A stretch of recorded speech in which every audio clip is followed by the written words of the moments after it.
G-code is something that goes without saying. I shouldn't have to explain to you. It's like when I call my man and I'm like, yo, you got that? And he like, yeah. And that's the first thing I said to him. I ain't even say hello. I just say, yo, my nigga, you got that? And that nigga be like, yeah, you already know. That's G-code.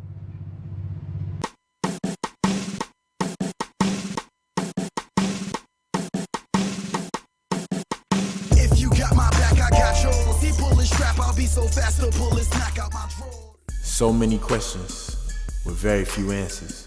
It's the G-code, the word of the street, a code of ethics for reputation, and in some cases, survival. There's a silence among African Americans. If it doesn't have anything to do with me, it's not my business. Confidentiality, I suppose. If you see somebody getting fucking raped, or like one of, like, you know what I'm saying, like your daughter or your niece or your nephew or somebody getting raped by somebody and you know it, you not gonna fucking tell? But a lot of times they're afraid to say anything because they're afraid of reprisal or what might happen to them. But if you keep doing that, the bad guys are gonna keep doing what they're doing because they know nobody's gonna say anything. Stop the killing, stop the violence, stop the guns, stop the gangs, all that. All this need to stop. They will call them punks and bitches, why you telling, and things like that, which I personally never got because if something happened to their family member, they would want somebody to tell.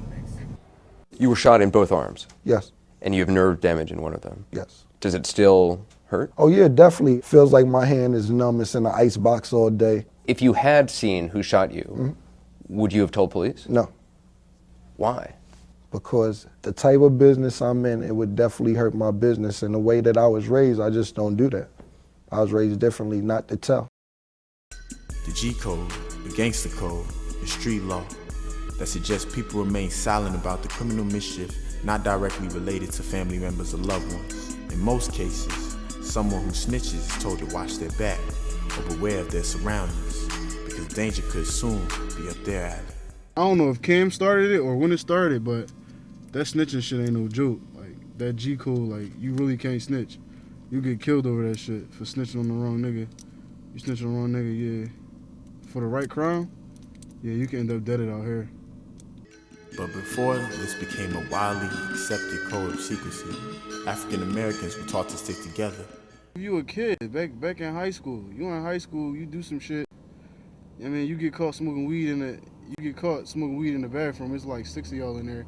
You get caught smoking weed, and one nigga bitching, and he tell he gonna get his ass whooped, and that's just in high school. Philadelphia, Pennsylvania, the city of brotherly love, and home to some of the richest history our country has to offer. But when night falls, it becomes a different ballgame. This is Kensington Avenue. This particular strip, if you want to call it that, is notorious for prostitution, drugs, petty theft, robbery, burglaries. I mean, this strip is pretty much known for it all. An undercover police officer with Philadelphia Police Department allowed our cameras to be present on a routine evening ride through one of the most dangerous and crime-stricken neighborhoods. His identity will remain hidden for legal purposes. I mean, we solve a lot of crimes without help, without a doubt, but that's because of technology, DNA and things like that. But we would solve them a whole hell of a lot quicker if you said, yeah, I just saw whoever run down the street with black shirt on, blue jeans, whatever, or a pickup truck, red truck zooming down the highway after I heard the gunshots. That would help out enormously. The officer explains how difficult it is to solve simple crimes when pedestrians are unwilling to provide basic information. Seems like they're sticking to the G-code.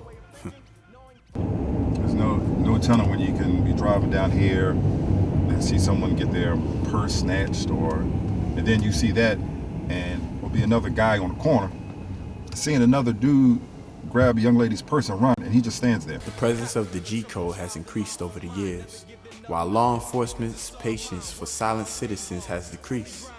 They're tired of witnessing the same situations end with the same conclusion. If you don't want to chase after the guy, I get that. Whatever, I get that. You don't know if the guy has a gun or anything like that, I get that. But if we come up, you can tell us what he had on, which way he ran. You can look down a corner. Well, he ran down here and made a left on that street right there. After that, I didn't see where he went. That's something. I mean, but just to say, oh, I ain't seen nothing, it's ridiculous. I mean, I get if you don't want to chase after the guy, because you might say, look, I don't get paid for that. All right, whatever, cool. That's fine with me. Because like you said, he might have a gun. But you can't look up the street and be like, yo, he ran this way and turned that way. That's the last time I saw him. That can go a long way. Police informants are regular citizens hired by a particular police department to help investigate a series of crimes. Informants are good mainly for narcotics and things like that. But other than that, I mean, they're not the greatest because they're only telling for their own reason. They can tell us a lie or just tell us something that thing we might want to hear just to get them out of something. So we got to take whatever they say with a grain of salt. Sometimes anonymous tips are more efficient than wasting time on frightened community members. He raped and killed her here and left her over there in the corner in a ditch, naked, pants, well, not naked, pants down by her ankles, shirt ripped off and everything like that, dead. The girl was only, I think she was maybe 19, 20, if I remember correctly. So we're working 12 hours, going back and forth on the radio, on the TV. People ask, the family asking for help. So we get an anonymous tip at my headquarters, and they say that, well, I did see somebody, a black male with shorts on, running down the street at the time of the incident. In this case, concerned people were able to help capture a serial rapist, but that GCode was still alive. And we asked him why did he do it? He said it was something to do. So if we didn't stop him, or if the anonymous tip didn't come through, who knows how long it would have took us to get this character. He might have raped another 5, 6 women. But sometimes the public helps a lot, so we need your help. Economy all fucked up. Dudes is doing whatever for $1 now, you know? I mean, that little piece of side change revenue was over. That was petty to us, like, we was on a higher echelon. I'm saying, ain't trying to brag or boast or nothing, but, you know what I mean, we were just bigger than that, basically. You know, so it was like, they lost their lives over nothing. December 26, 2011. Philly natives Mike and Kiefer are in nearby Delaware. After several failed attempts to contact the two, family and friends become worried. Mike and Kiefer, them niggas was like two of the realest dudes I know. After a series of events that family and friends are still trying to piece together, shots ring out, instantly killing one and sending the other to the emergency room, where he died days after. Sad out here. Kept his head in the books. He did his little dumb stuff here and there, you know, but he kept his head in the good student. A's, before that joint, what he had? Straight A's? Straight A's one. Made the dean's list. Made the dean's list. Down Clark, Atlanta, he made the dean's list. You know? Couldn't play at the Temple. Most definitely, he was gonna be something, bro. We asked the two if retaliation to the murder would make the situation better. Right. I'm no bigger than what he is after if I do something like that, because it's petty. So that shit, yeah. There's no point making his mom cry because I had to watch 2 others cry. It's even worse. You know what I'm saying? Life is life, people are people. But the thing is, though, he got caught. He got caught 2 days after he did the shit. So the whole time we didn't know who did it. But just because the killer was booked doesn't replace ill feelings. We still don't know what the fuck happened. You feel me? Like there, when that shit, the shooting and everything, when that happened, we don't know what the fuck really happened that day and shit.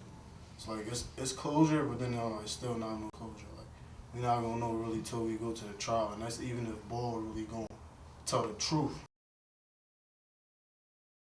The pain is still there, regardless. Like. Perjury. Perjury. Rapper Lil' Kim arrested on perjury charges. Perjury after an incident Lil' Kim says she was unaware of. Unaware, however, authorities are reporting otherwise. This is definitely one for the books. Tampa, Florida.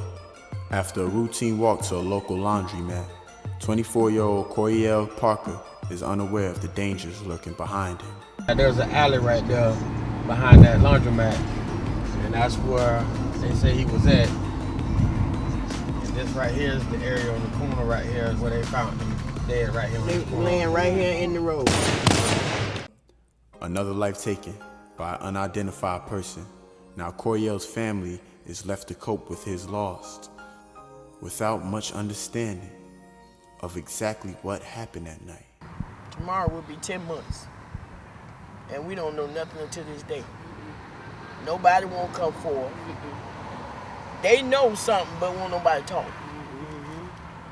Because they don't want to talk. But somebody know who did it, and they know why they did it. All I want you to do is just come clean.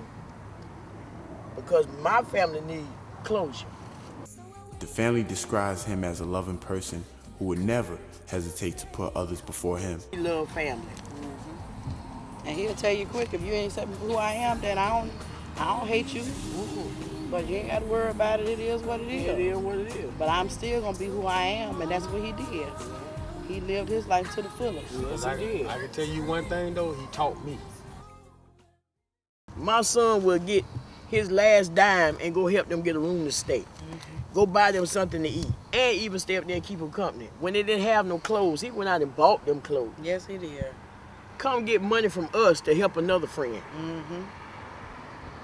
Now, if that wasn't a friend, I don't know what kind of friend you call it. Okay. Because the day on his funeral, I done heard so many successful stories that Coriel did. I can't really repeat them all. A girl was in a gang. She was only 13 years old. She got shot. She was paralyzed from the waist down. He stayed there with her day and night, went through her through physical therapy until she started walking again. And the girl got out the gang and went back to school. It's confusing to me. Someone so loving, who had a true passion for family members and loved ones, shot in the back, the perfect definition of a coward. But you know what, out of all the deaths that we done had in our family, this is the first one that's been shot in our family. This is a murder. This is a murder. An unsolved murder. Now they're left with memories of good times that can be cherished. You get on my nerves. Ooh, that boy man got so many fights. But he was a beautiful person. He would bring the best out of him. You think he was sad? Coriel made a way for you to be smiling and giggling and trying to put the best on the outside, because baby, like they say, trouble don't last always. And Coriel let you know, baby, you're gonna be all right. As we say, this too shall pass. As we were gathering our belongings to leave the gravesite, the car we arrived in wouldn't crank up.